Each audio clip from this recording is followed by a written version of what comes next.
Happy is he whose children are males, and woe to him whose children are females. A quote from rabbis of old.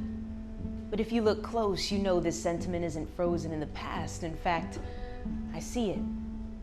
An expecting father bows his head in defeat at the sight of pink confetti. A rape victim is shamed for ruining the reputation of an otherwise stand-up guy. A woman works for half the price a man would achieve. The words feminist and liberal are wielded as weapons against those who dare speak of misogyny in the church. It makes me wonder, what's a woman worth? Look for it in lyrics and sermons and thought, she's a vice, a vixen, a problem to solve. So I dug deeper, sought the song first sung, the very first words straight out of Adam's tongue. This at last is bone of my bones and flesh of my flesh. She shall be called woman because she was taken out of man. The first song in scripture proclaims a woman's worth. She's same of same, fully human, made in God's image, but it's likely you already knew this. No need to tell you that while the first sin was eating forbidden fruit, the second was a woman's abuse. From the balladier's tongue would come an excuse, accusing the woman he once sung of, the woman whom you gave to be with me. She gave me fruit of the tree, and I ate. Generations later still rings the same refrain.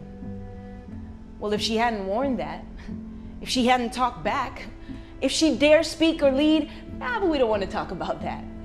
See, we see redemptive history as a series of men and the ways God used them. But the first gospel proclamation requires us to watch the woman, through whom would come the serpent-crushing seed. So Satan's special hatred is reserved for women, with which he's at enmity. But is a woman's worth unorthodox to God? Ask Eve, who believed Genesis 3:15. Trace her faith through a long line of ladies leading straight to Mary's Magnificat, the first hymn of the new covenant people of God. Ask the women who followed the Christ, the marginalized and stigmatized, the barren and bereaved, the mistreated and abused. They drew near to the Son of Man who would choose to wash feet with all that authority.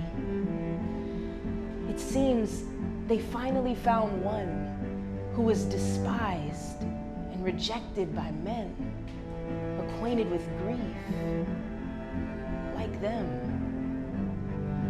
When he rose from the dead, he spoke first to the women, commissioned them to tell the men the good news, but they were shooed away, like today, unworthy of proclaiming God's word to the ears of men, which apparently couldn't possibly learn from them. Except, that's not how Jesus saw it. It's not how Paul taught it. The Great Commission made every type of woman, acclaimed or not, a herald of the gospel, mom or not, a mother of many disciples, wife or not, the bride of Christ. All in all, a worthy child of God.